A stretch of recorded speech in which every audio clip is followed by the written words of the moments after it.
one of the fields that you've been very active in as well is the faith-based community. First of all, what got you into that? And there's one specific story that I remember that you told me about one of the mega churches, mega preachers, mega tours that you were potentially a part of, and you decided to bow out immediately. Can you lead us into that? What was your journey?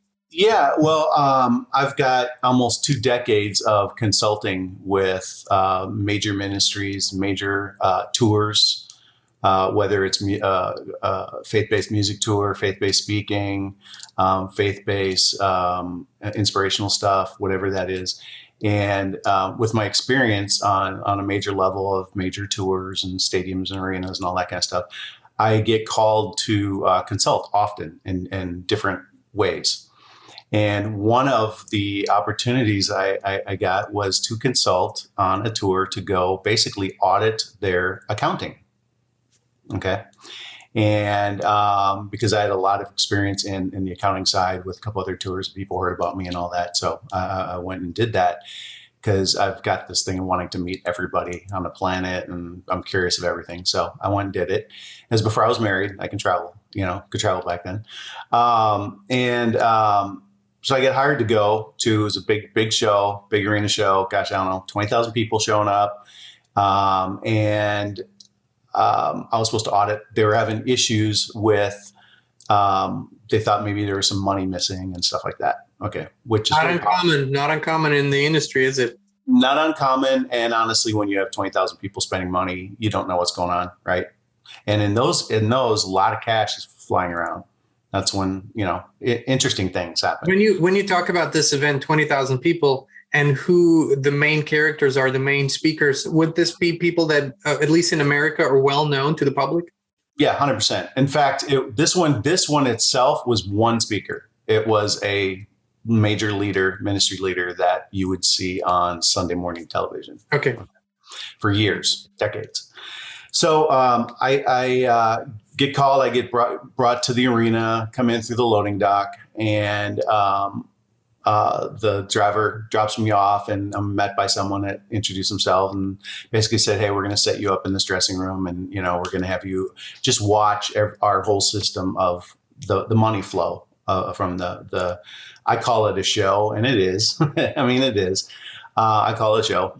So the money flow of the show. And as I'm about ready to go there, the ministry leader shows up, pastor, ministry leader, in a limousine shows up, and the guy goes, oh, hold on, I'll introduce you to him. Okay. And so, okay, cool. So this limousine pulls up, this big dude gets out as a driver, and he goes around to the trunk and pulls out a wheelchair.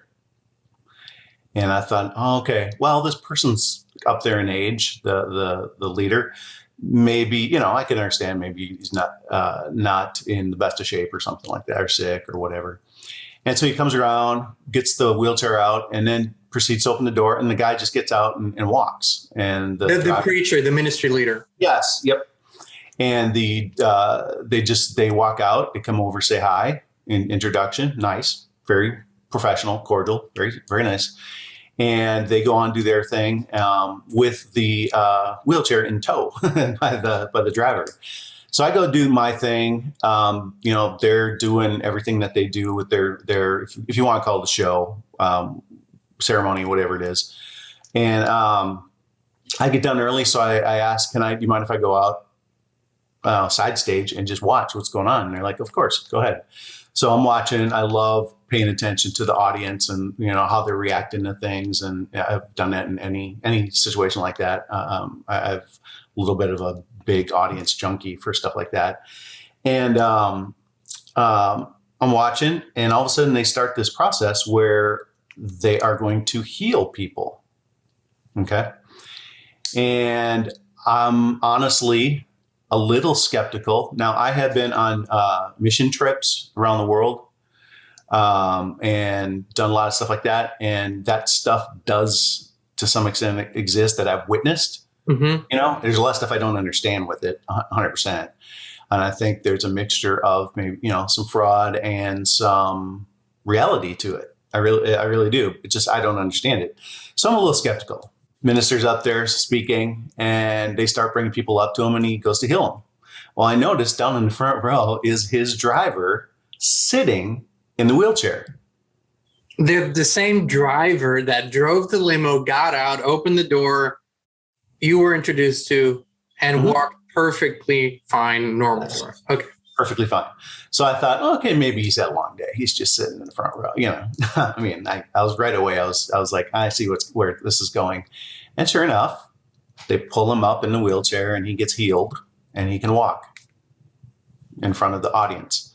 And I don't know, maybe this could have been televised too. I really didn't realize that at all. It might have been. And I saw that, gets healed and moves on. They go on to the next person.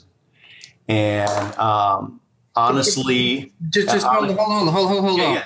So you say he's in a wheelchair. Yes. You already know the guy obviously can walk, no problem there. He could drive fairly well too, apparently. Yeah, he gets healed. He steps out of the wheelchair. Everybody's in awe. Move on to the next person. Are you saying everybody in line? No, I don't know about everybody else. I just know about him. But where the other people? I mean, that's a visible healing, right? I mean, Yes. healing, and not that these things don't exist. No, they can, I believe they can exist. They can, and I have seen it and witnessed it. So they do exist. That's not what the point here is. But the other people, would that have been a sort of ailment or sickness that is visible and you could see the same reaction? Or were this people from the audience that said, hey, I have a very bad back, or I have a migraine? Or No, it felt pre-picked because they were all up front.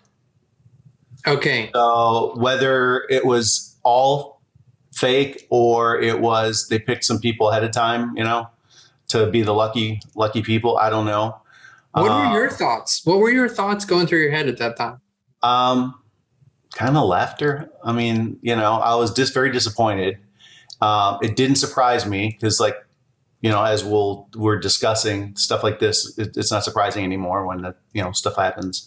But made me sad.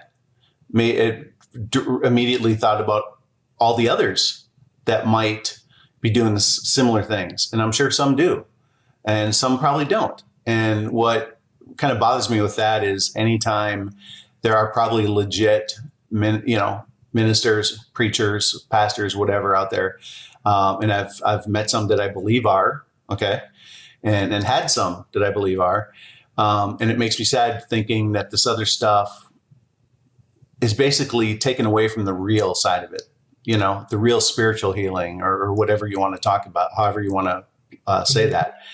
And as stuff comes out, it takes away from that. People don't trust it.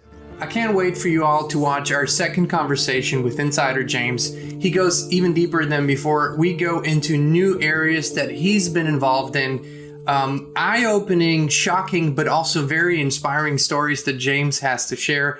To watch this episode and future episodes with James, please hop over to our Inspired community on Locals and become a member and supporter. What that means is, as a supporter, for $5 a month or $50 a year, you will have access to our supporter-only, unapologetically free show. And our future conversations with James will be part of this unapologetically free series. Please hop over to Locals. Please sign up. Please join us. We'd love for you to become a part of this community over there.